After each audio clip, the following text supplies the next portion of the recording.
Hello students, आज के इस वीडियो में क्लास 10th मैथमेटिक्स का अध्याय 4 जो कि है द्विघात समीकरण की प्रश्नावली 4.1 का प्रश्न 1 हल करेंगे। इस प्रश्न में कहा गया है कि जांच कीजिए कि क्या निम्न द्विघात समीकरण हैं। प्रश्न में निम्नलिखित समीकरणों को द्विघात समीकरण सिद्ध करने के लिए कहा गया है अथवा नहीं। और इस प्रश्न के टोटल 8 भाग हैं, जिनमें से 2 भाग हमने यहाँ लिखे हुए हैं। तो हमें यहाँ यह बताना है कि ये जो निम्नलिखित समीकरण हैं वे द्विघात समीकरण हैं अथवा नहीं। तो द्विघात समीकरण का अगर हम व्यापक रूप देखते हैं तो वो होता है ax² plus bx plus c बराबर 0। किसी भी समीकरण को हम द्विघात समीकरण कहते हैं यदि उसमें चर राशि की अधिकतम घात कितनी हो, 2 हो। अर्थात यदि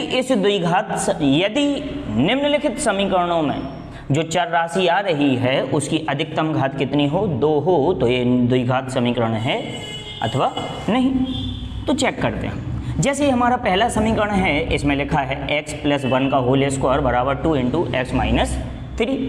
इसे अगर हम सरल करें तो इसके बाएं पक्ष में x + 1 का होल स्क्वायर अर्थात a + b के होल स्क्वायर का सूत्र लगता है, जो कि होता है a² + b² + 2ab।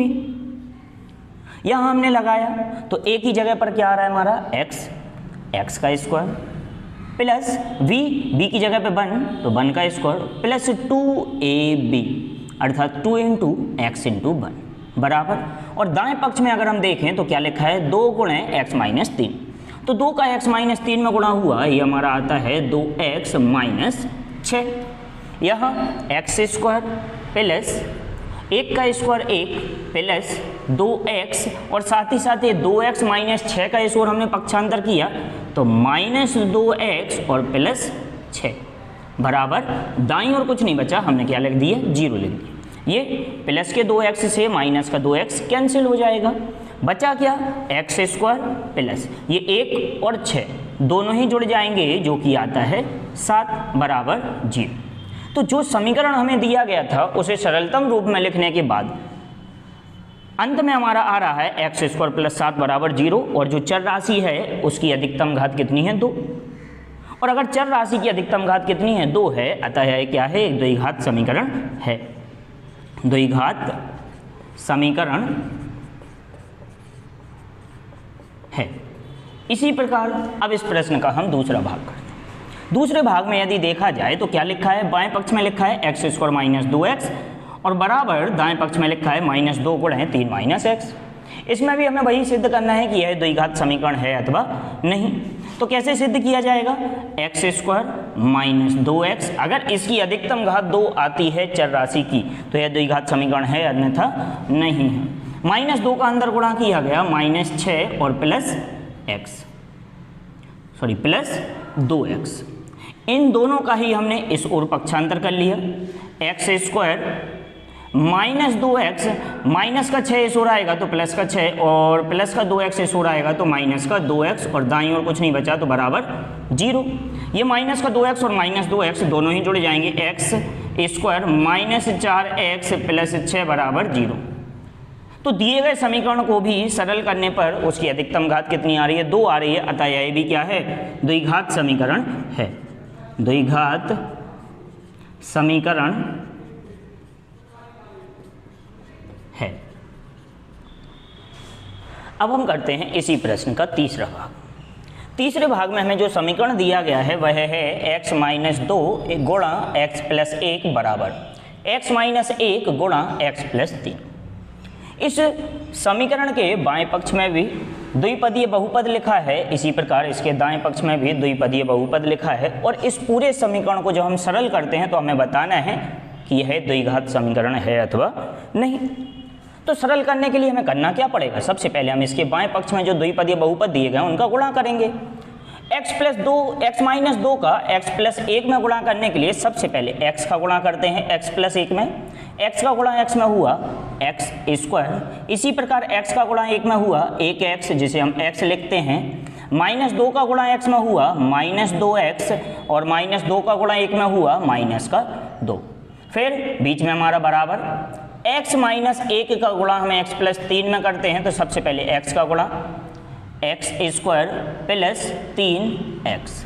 इसी प्रकार माइनस 1 का गुणा जब हमने किया तो माइनस 1x, जिसे हम माइनस x लिखेंगे, और माइनस 3। यहाँ ये हमारा x और माइनस 2x, ये दोनों ही घट जाएंगे, माइनस का x और माइनस 2 बराबर यहाँ x स्क्वायर वैसे का वैसा ही, ये 3x और x दोनों ही घट जाएंगे, प्लस का 2x माइनस 3। ये x स्क्वायर प्लस 2x और माइनस 3, इन सभी का इस ओर हम पक्षांतर कर लेते हैं, क्योंकि हमें द्विघात के व्यापक रूप में लिखना है इसे। तो करते हैं इसका पक्षांतर, x स्क्वायर इस ओर आएगा, माइनस का x स्क्वायर, प्लस का 2x इस ओर आएगा, माइनस का 2x, और माइनस का 3 इस ओर आएगा, तो प्लस का 3 बराबर 0। ये प्लस के x स्क्वायर से माइनस का x स्क्वायर कैंसिल, ये माइनस x और माइनस का 2x दोनों ही जुड़ जाएंगे, माइनस का 3x। इसी प्रकार माइनस 2 प्लस 3 दोनों ही घट जाएंगे, प्लस का 1 बराबर 0। अब लास्ट में जो हमारा द्विघात जो समीकरण बन रहा है उसकी अधिकतम घात कितनी है? 2। जबकि हमें सिद्ध क्या करना है कि द्विघात समीकरण है अथवा नहीं, अर्थात ये हमारा द्विघात समीकरण नहीं है क्योंकि इसकी अधिकतम घात 2 नहीं है। लिख दिया जाएगा द्विघात समीकरण नहीं है। इसी प्रकार अब इसका हम चौथा भाग करते हैं। चौथे भाग में भी बाएं पक्ष में अगर देखें तो 2 पदीय बहुपद लिखे हैं 2। इसी प्रकार दाएं पक्ष में भी हमारे एक पदीय और एक द्विपदीय बहुपद लिखा है। इन दोनों का ही गुणा किया तो सबसे पहले x का गुणा 2x प्लस 1 में किया गया, जो कि आता है 2x स्क्वायर प्लस x।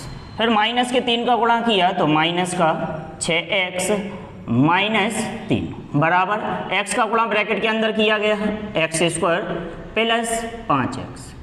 इन दोनों का ही इस ओर पक्षांतर कर देंगे और साथ ही साथ हमारा x और माइनस 6 ये दोनों ही क्या हो जाएंगे? घट जाएंगे। 2x स्क्वायर माइनस का 5x माइनस 3, इन दोनों का इस ओर पक्षांतर हुआ माइनस x स्क्वायर माइनस का 5x बराबर 0।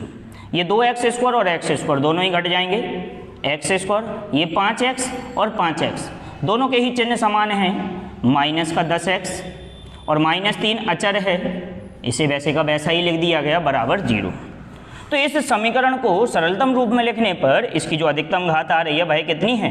2 है। तो ये क्या होगा? हमारा द्विघात समीकरण है। लिख दिया जाएगा द्विघात समीकरण है।